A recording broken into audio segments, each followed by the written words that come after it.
প্রতিষ্ঠা এবং চরিত্র মানুষের জীবনের দুটি গুরুত্বপূর্ণ অংশ।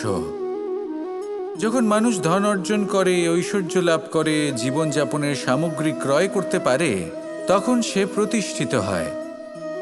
আর এই চরিত্র, সেটা হলো মানুষের শ্রেষ্ঠ স্বভাব আর তার সৎকর্ম, এইসবের ফল।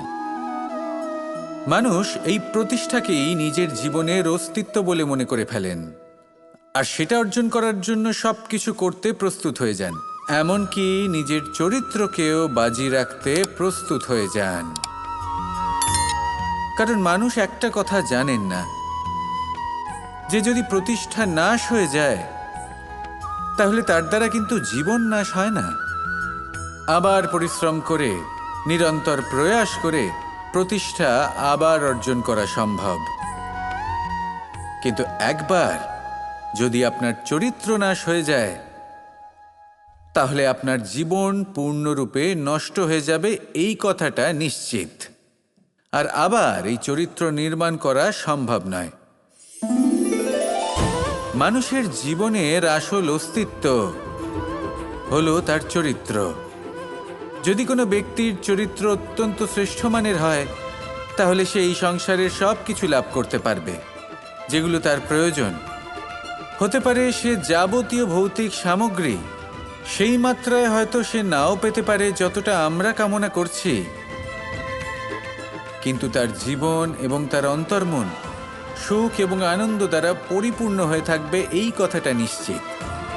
সেই জায়গায় এমন অনেক ব্যক্তি যারা প্রতিষ্ঠিত, তারাও কিন্তু অন্তর্মন এবং জীবনের এই সুখ লাভ করতে পারেন না। এবার আপনি কি অর্জন করতে চান, সেটা আপনাকে বুঝতে হবে। আসুন আমার সাথে ভালোবেসে বলুন, রাধা রাধা।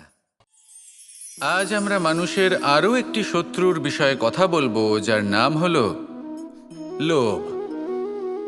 যে কোনো বস্তুকে অত্যাধিক লাভ করার যে বাসনা, যতটা লাভ করেছি ততটা যথেষ্ট নয়, আমার আরও চাই, আরও চাই, একেই বলে লোভ।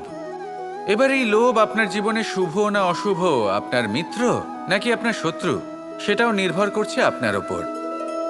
যেমন ধরুন, কোনো ব্যক্তির অসম্ভব ধনের লোভ, সে সেটা অর্জন করছে আর সেটা সংগ্রহ করছে, আর সেটা লাভ করার জন্য সে অনৈতিক কাজ করছে। যদি এই সব হতে থাকে, তাহলে লোভ কিন্তু আপনার পক্ষে অত্যন্ত ক্ষতিকারক।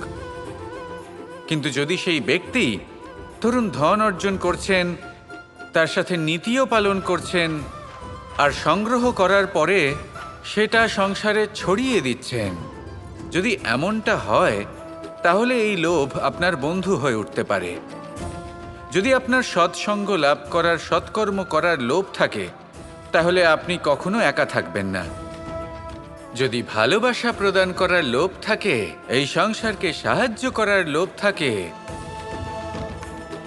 তাহলে এই লোভ, যা সংসারের শত্রু, সেটা কিন্তু আপনার সাথে পরমাত্মার মিলন ঘটাতে পারে। এবার এই লোভকে নিজের মিত্র করে তুলবেন নাকি শত্রু করে তুলবেন, সেই সিদ্ধান্ত আপনারই। আসুন আমার সাথে ভালোবেসে বলুন, রাধা রাধা।